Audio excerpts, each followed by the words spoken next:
নমস্কার, ঘরকন্যা ডায়েরির আরেকটি নতুন পর্বে সকলকে স্বাগত জানাচ্ছি। আজকে আমি আপনাদেরকে একটা নতুন জিনিস দেখাচ্ছি।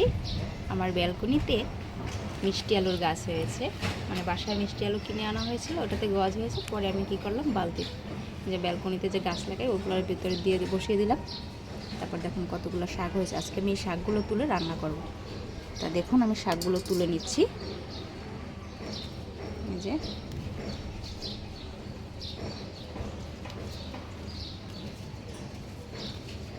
এই সমস্ত শাকগুলো তুলে একটু আলু দিয়ে ভাজি করলে আমার একবেলা হয়ে যাবে।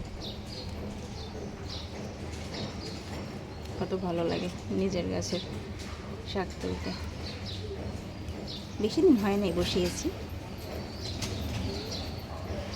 7-8 দিন হবে হয়তো বা হয়েছে। এর মধ্যে দেখুন গাছগুলো কত বড় হয়ে গেছে।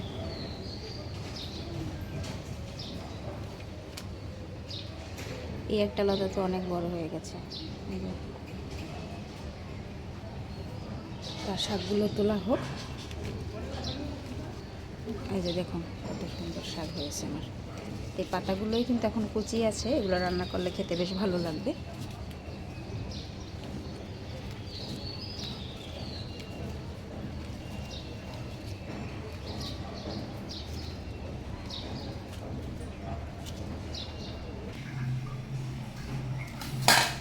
দেখুন আমি যে শাকটা গাছ থেকে তুলেছিলাম সেই শাকটা আমি কুচিয়ে নিয়েছি, আর সাথে নিয়েছি আলু কুচিয়ে। এটা আমি ভাজি করব, শাক ভাজি, নিজের গাছের শাক ভাজি করব। আর এদিকে আমি নিয়েছি এঁচড়, সাথে নিয়েছি আলু, আর নিয়েছি মসুরির ডাল। এটা একসাথে রান্না করব। এবারে আমি সব আইটেমগুলোতেই পরিমাণ মতো লবণ,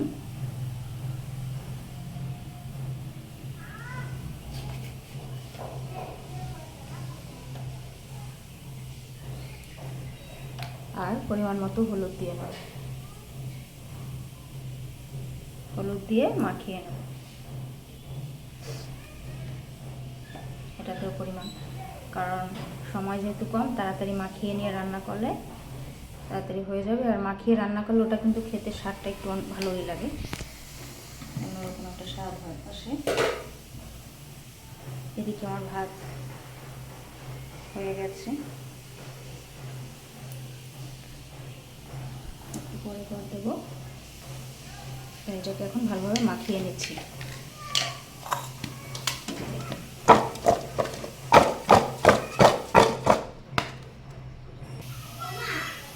সারিয়ে নেব একটু কাঁচা সর্ষের তেল।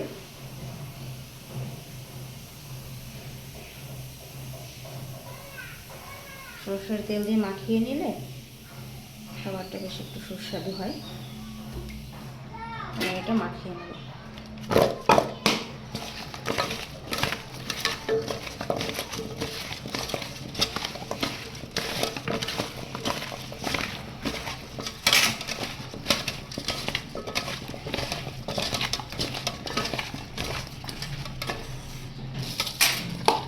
এবার ডালটাকে মাখিয়ে নিচ্ছি।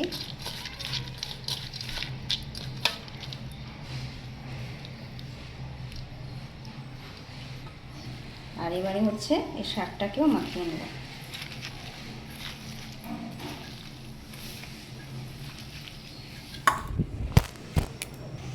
দেখুন আমি কড়াইয়ে তেল দিয়েছিলাম, তেল গরম হয়ে গেছে। এবার দিয়ে দিলাম জিরে আর তেজপাতা আর লং আর একটা এলাচ।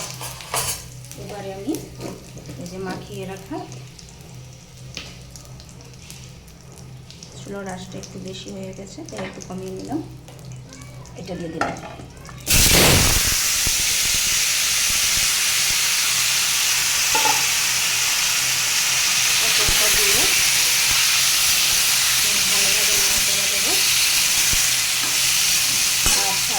ডাল নিয়েছিলাম, মুসুরির ডাল মেখে, এটাকেও দিয়ে দেবো।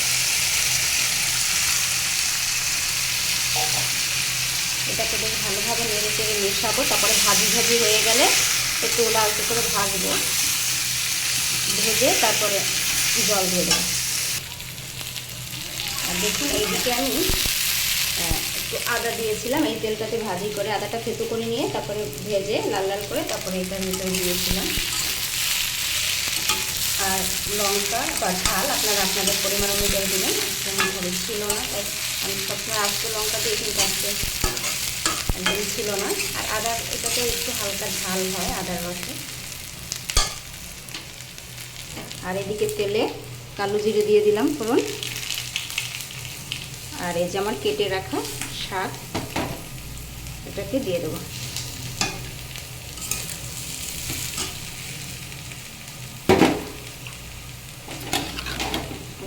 চামচ দিয়ে তুলে দিচ্ছি।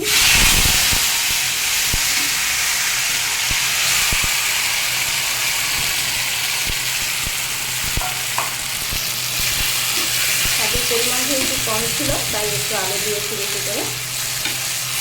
তা আমাদের একবেলা হয়ে যাবে, নিজের গাছের শাক বলে কথা। আর এইদিকে দেখুন, এটাকে কিন্তু বেশ ভালোভাবে ভেজে নিয়েছি আমি। হালকা লালচে রং ধারণ করেছে। এখন আমি জল দিয়ে দেবো।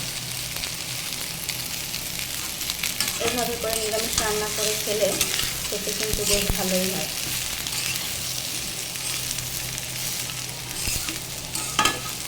আর গরমে একটু ঝাল মশলা কম খাওয়াই ভালো, মশলা ছাড়া রান্না করে খেলে। এবার জল দিয়ে দেবো।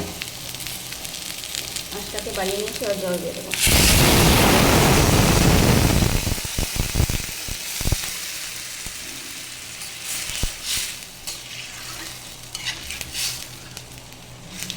এটা প্রেশার কুকারে দিলে তাড়াতাড়ি হয়ে যেত। দেখি এখন কি করবো।